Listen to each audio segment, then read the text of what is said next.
Good evening and welcome to Dialogue. I'm Marcia Franklin. Why are Bill Gates and Oprah Winfrey the richest man and women in the United States? At first glance, they have little in common. Different economic backgrounds, different ethnicities.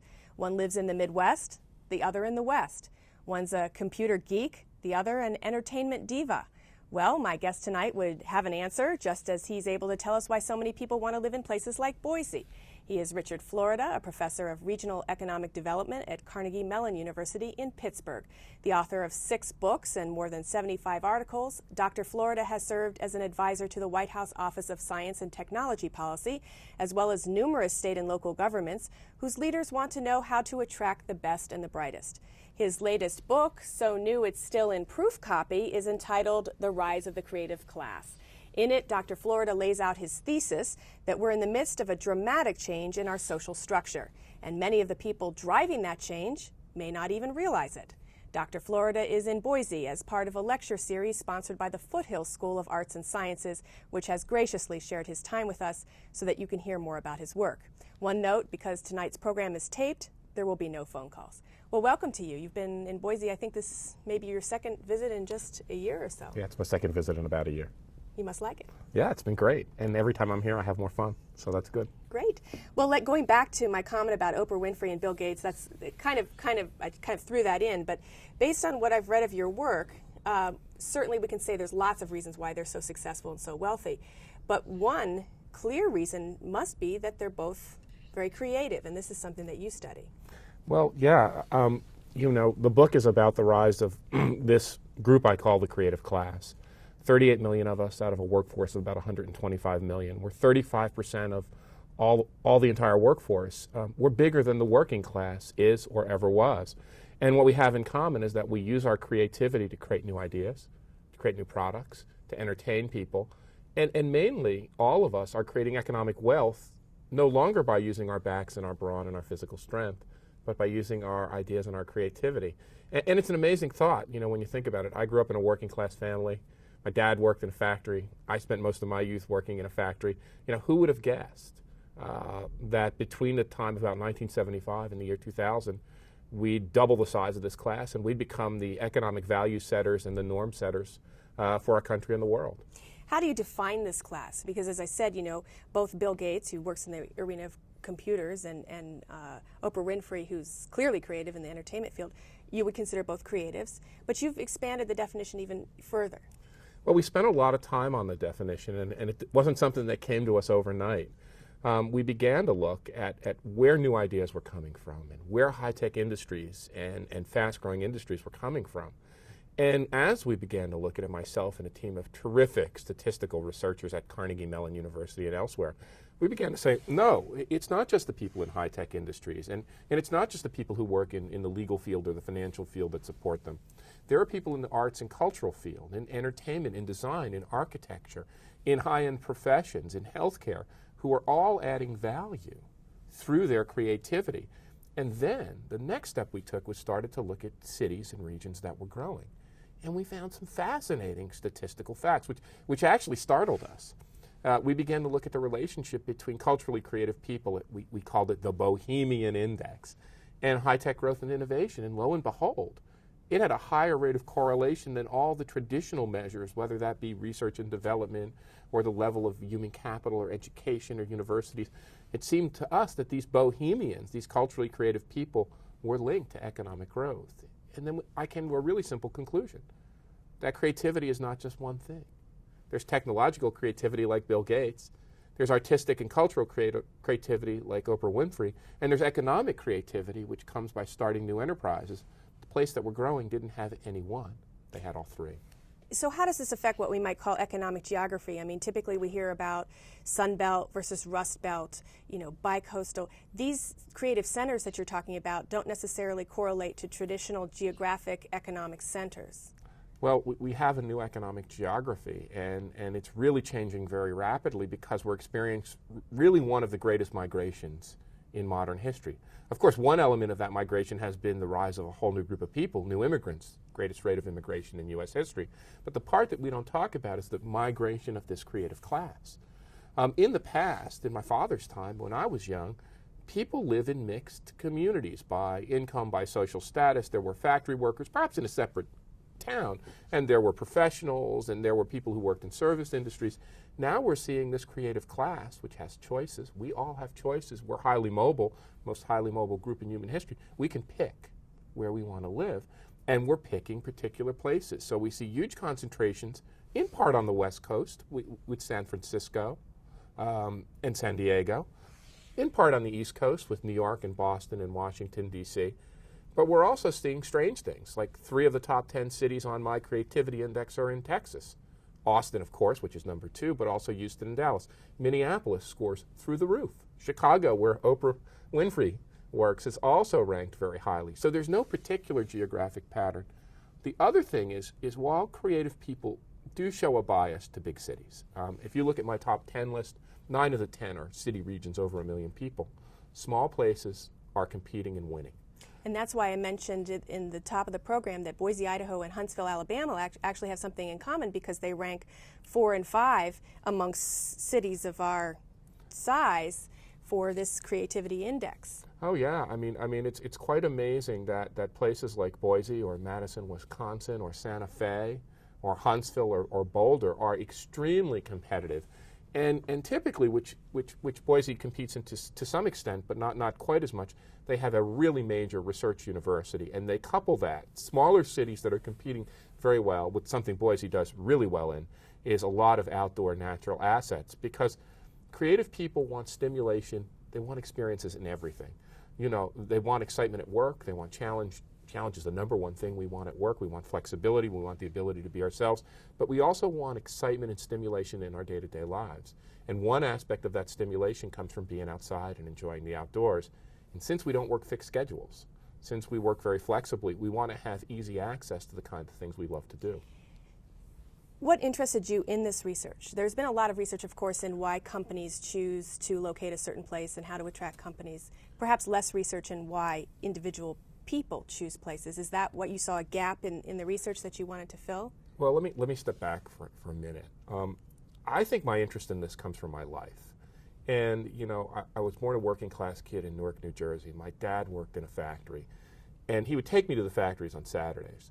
And what I saw in that factory and what I learned, he was a guy with only an 8th grade education, and he'd say to me, the people who really make this factory work are these workers who use their ideas and their knowledge.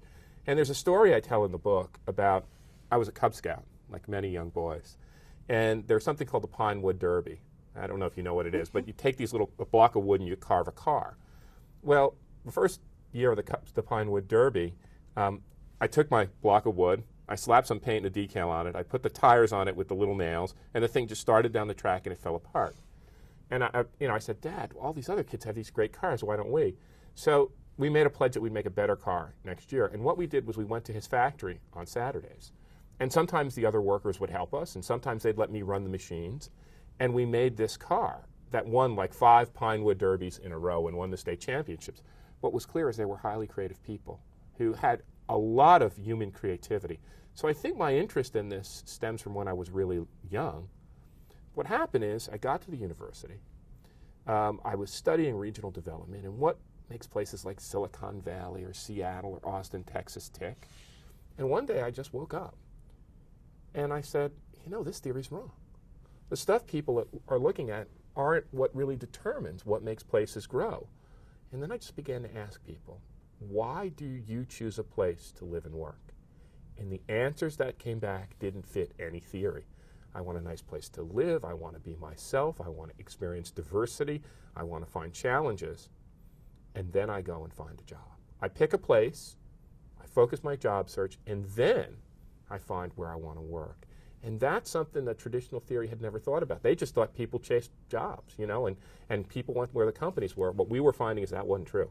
We'll talk in a moment about the strategies you believe that units of government should use to attract such workers. But going back to your roots and your sense that the factory workers were so creative, what do you say to those people who worked in those traditional industries who are out of work now, who are looking at maybe these creative class people with their SUVs and their fancy clothes and they don't have to work 9 to 5 and they're feeling, hey, wait a minute, I'm left out.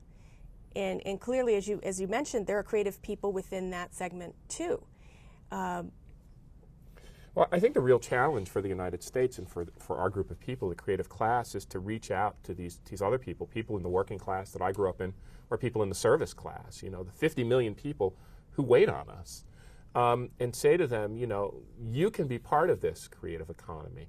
I tell stories in the book about people I know and I work with, the woman who cuts my hair, the person who I depend on to kind of manage my house, and how incredibly creative they are. They're not paid as well for their creativity. In every factory, workers have always been creative, but they've been managed in a command and control hierarchical structure, and they don't like it, and nobody likes it. I think the real challenge is how do we harness the human creativity of all of these people. You know, Mr. Matsushita, the founder of what we now know as Panasonic, said a long time ago, and I've done a lot of research on factories, not just creative environments, said the reason that we will win the manufacturing war in Japan with the United States is because we harness the creativity and knowledge of all of our factory workers. Where you see them as mere hands tending machines, we see them as minds.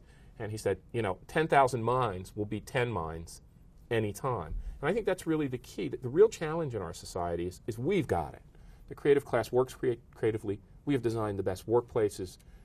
We're far ahead of Japan and Europe in designing creative places, whether they're entertainment or culture or arts or high technology. The big challenge for our society is to move those structures down to allow people in the working and service classes to benefit. The only thing else I'd say, and for folks out there listening in, I often ask my students, where does that music you listen to come from? Where does the art that you really love, where does it really come from? And time again, when we trace it back, we find it comes from really poor communities and what we think of as disadvantaged groups. Well, there's enormous creativity that's going untapped in our society.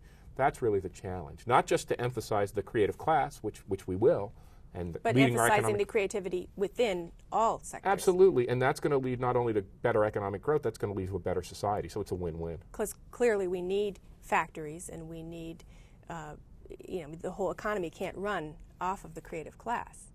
Absolutely, and I think the other thing is that we depend on the service class a lot. I mean, these are the people who are tending our house. You know, we outsource virtually everything we do, so we don't take care of our homes. We don't make our food, right? We go get takeout from the restaurant, or we buy it pre-prepared for us. You know, many of us increasingly don't really even take care of our kids. We have people who help us with that. And I mean, it sounds kind of silly, but those people are not paid very well. You know, there's no reason, economic reason, that a steel worker or an auto worker should make $75,000 or $80,000 or $100,000 a year.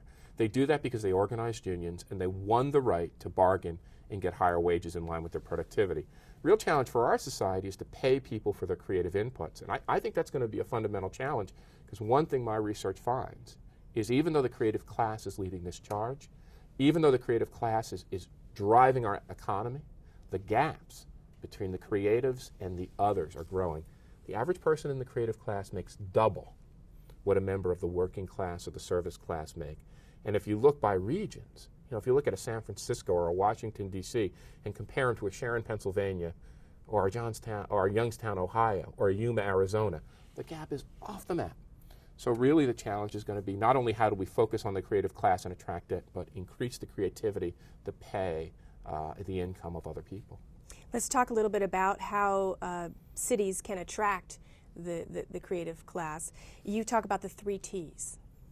Technology, talent, and tolerance. And for a city to compete and win in this economic world, even in the midst of a recession, the NASDAQ nosedive, and even in the wake of 9/11, people, in fact, are becoming more selective in where they want to live and work because they want more out of life. They realize it's not just enough to have a job.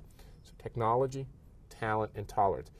One of the things I've studied is my own hometown, Pittsburgh. We're a technology superstar. We created the Lycos technology that at one time was the search engine of choice in the internet.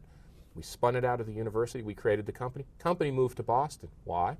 Because the second T was in Boston, talent. So you need to invest not only in creating talent through great schools, not only through retaining your own talent, but making sure you become attractive to people from all over the country and all over the world.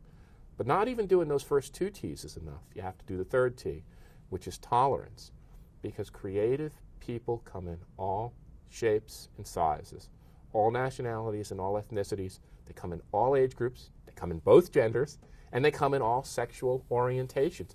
And creative people want to know that the place they live and the place that they work is open to everyone, because they're going to be judged on their merit and their skills and their talents. So for a city, you have to do all three. The cities that score high on my creativity index, the economic winners, score high on all three measures. Middle of the pack cities score high on 2. End of the pack cities score high on none. But to really put it all together, and you know, you look at a city like my hometown, Pittsburgh, off the map on technology, medium on talent, lower on tolerance, it's a middle of the pack city. But you look at the Miamis of the world, very diverse, very open, large ethnic communities, large gay communities, but no technology, also middle of the pack cities. So you have to do it all if you really want to compete and win. And you have created these indices, you and your students, that the Bohemian Index, a gay index, which might be somewhat controversial, but you've found correlations between what people might think of people living in the margins or disenfranchised people and the level of creativity and therefore economic force in a community.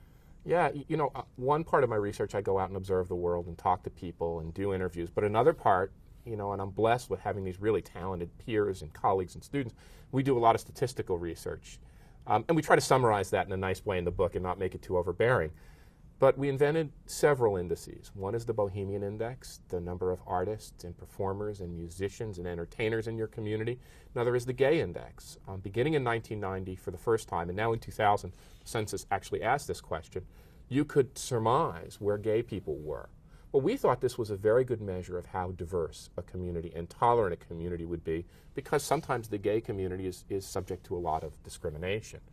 Well, when Gary Gates, my student who now works at the Urban Institute in Washington, created the index, and I was working on high-tech industries, one day I came back from leave at Harvard. We put the two lists together, and they were the same cities.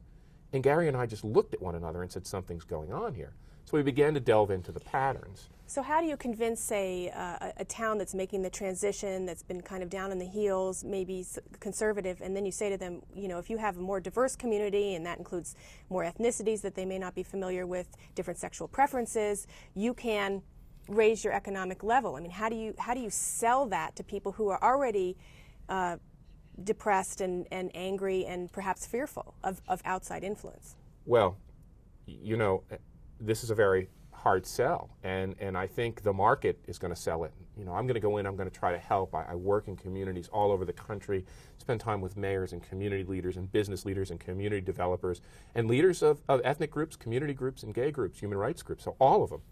And I try to bring them together, but it's up to that community. If that community says, we want to close the gates, we want to keep out new people, we want to keep out diverse people, we don't like gays, well, and the other fact is, of course, they have gays, because gays are in 99.6% of all American communities. But if they don't want to admit it and they don't want to be open, they're going to die. And that's up to them. If they want their economies to die, that's up to them. But if they want to grow, and if they really want to grow and deliver value and income to their citizens and their residents, they're going to have to become tolerant and diverse places, because the fact of the matter is, you can only grow if you're tolerant and diverse and open. Let me play a little bit of devil's advocate with you. Boise is growing rapidly. 10,000 people a year, by some estimates, move in. I don't know how many move out, but a large number move in. I have interviewed lots of people who've moved here, many of them to the suburbs surrounding Boise. And they're actually moving here because they want a less diverse and, in their view, more comfortable, their Anglo majority, place to live. They were uncomfortable in places like California, where they felt like they were a minority.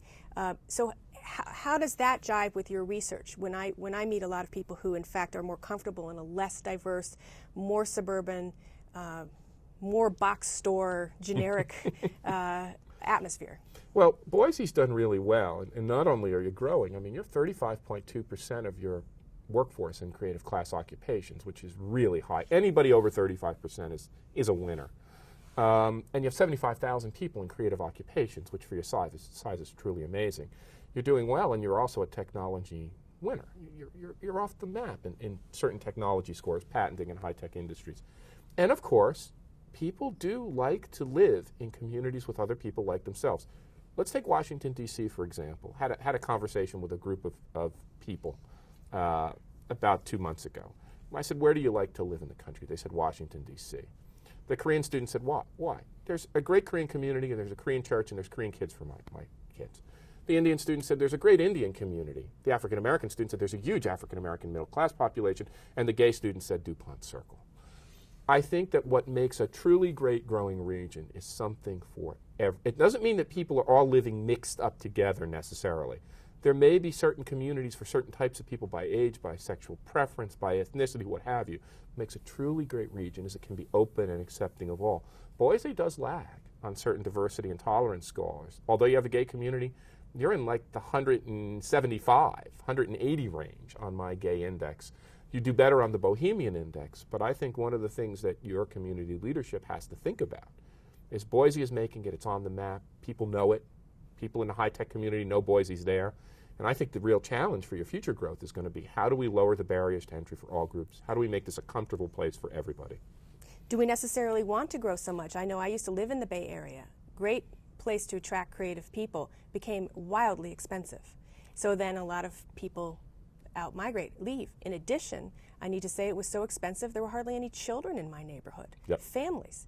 And I found that rather lonesome. I like to have children around. And so, you know, you've talked a little bit about the Bridget Jones economy that we're in now, a lot of single people, a lot of creative people paid well, but for other people that they may need to leave, and in fact some creative people need to leave Well, too. the scary thing is that we are getting this segregation by demographic structure, and we are getting the phenomenon of childless cities, whether that's San Francisco or Seattle. And some of those are really terrific cities. I mean, in another part of the book, I talk about the relationship sometimes between child-friendly cities and the gay index, and lo and behold, they're very highly and positively correlated. But I think you're right that something's happening in these creative meccas where it's driving up cost, and actually it's not just driving people out, it's driving creativity out. I mean, the San Francisco thing where the high-tech people, you know, and the yuppies started to drive out the artists, the musicians, and culturally creative people, that really is jeopardizing and was jeopardizing San Francisco's future. But there's one thing that I'll say is it all comes full circle. Because if creative people move out of Soho, they go to Williamsburg. If they move out of San Francisco, they go to Oakland, or they go to Boise, or they go to Portland. And these creative communities rise up. And you know, I had the opportunity to meet Jane Jacobs, the world's most famous urbanist, and one of my idols, who's in her late 80s. And I asked her about the San Francisco thing, and she said, truly the most remarkable thing I have ever heard. I said, aren't you worried about this, Jane? Isn't San Francisco you know, eating its own seed corn? Isn't it going to die with this gentrification? And she said, no, it'll all come back around. She said, do you ever go to these really bad ghettos with blighted housing and abandonment and really falling apart? You ever notice that's where the grand houses were of a previous era? She said, when places become really affluent and they drive out all the creative people, they become really boring. And not even the rich people want to live there anymore, and then they leave and the place declines. And then they re-gentrify. We're rapidly running out of time, which is unfortunate, so I want to get some more points in. How has 9/11 changed the situation? I know after that event, I took some time to think about what I do and where I am. Well, 9/11 had a big effect on this book. It had a big effect on its title. Elevating the idea of the rise of the creative class to its title, on the thinking on the book, because we're no longer making decisions just on how we can make the most money. And I talk about front-loading your life to make a whole bunch of money in your 20s and 30s and then, you know, retire and do the things you want. People aren't thinking that way anymore. They're thinking about what really matters to me and my family. So the book is really about how do we cope in a post-9/11 world. The other thing, which we didn't talk about, that I have to do in the next 2 weeks, is I'm writing a paper for New York City on rebuilding Lower Manhattan for the creative age. One of the big issues in Lower Manhattan and in thinking about Lower Manhattan is that was a specialized financial center. And what some of the leadership in New York is thinking about, particularly folks on the regional planning board, is how do we make that rebuilt area a truly creative center which can be open to arts and cultural and economic and financial creativity. Not only that, linking to Soho and the other parts of Williamsburg and Brooklyn. How do we link in Newark and Jersey City and the depressed areas where some companies are starting to move, not only so that there's a flow of traffic and commerce, but those underprivileged communities can benefit from this rebuilding. So it's something right on the top of my mind, and hopefully some of these theories will actually make it into the thinking about rebuilding that site. We've talked a lot about private industry in this discussion. There's obviously the government sector and public service, and I'm assuming you see a great role and need for creativity in that arena and in public service. Government doesn't get it. And if you ask me, one of the big challenges of my life in our time is the fact when I was young, most of the creative people I knew wanted to go into government service. Now I talk to my students and young people who are incredibly creative, and where do they want to go? Out of government. Some of them are going to the nonprofit sector, which is picking up some of the slack, but government has to adjust to this creative age. And the other thing is many creative people are just turning their backs and walking away because they think government doesn't get it. So it's our obligation to act on government, but government has to get it and become more creative. And finally, what is the obligation and role of creative people when they do their own projects? I must say that a lot of so-called creative projects we see are often full of violence and negative images and more entertainment, perhaps, than creativity. I think you've even remarked that if you look at the terrorists in 9/11, they were awfully creative too. It's not necessarily a force always for good. No, creativity can be used to various ends, but we have to realize it's the economic force that powers our society. And I think, I say this in the book, and the last chapter is called "The Creative Class Grows Up." I mean, this is really the issue of our time. When the working class became a large class, it grew up. It organized its members. It formed unions and made social conditions better, not only for itself, but for everybody. My dad would always say this, even when he went into management. The unions got us the good wages, and the working class people got us the good wages that all of us enjoy. Now it's time for the creative class to grow up and to think not only about how I get a bigger SUV, how I get a house in the mountains where I love to ski, how I get a house on the ocean where I love to sail, a bigger Sub-Zero refrigerator for my kitchen. How do I build the kind of society that I want to hand down to my kids that reflects this creative ethos? And I think that's going to be a big challenge in the next 2 decades. And hopefully, if we put our minds together, we can make this an even better society than it already is. And it's pretty darn good. For all of its faults, if I compare it to the society I grew up in, it's pretty darn good. Absolutely. Well, thank you so much. You've been listening to Dr. Richard Florida. He's a professor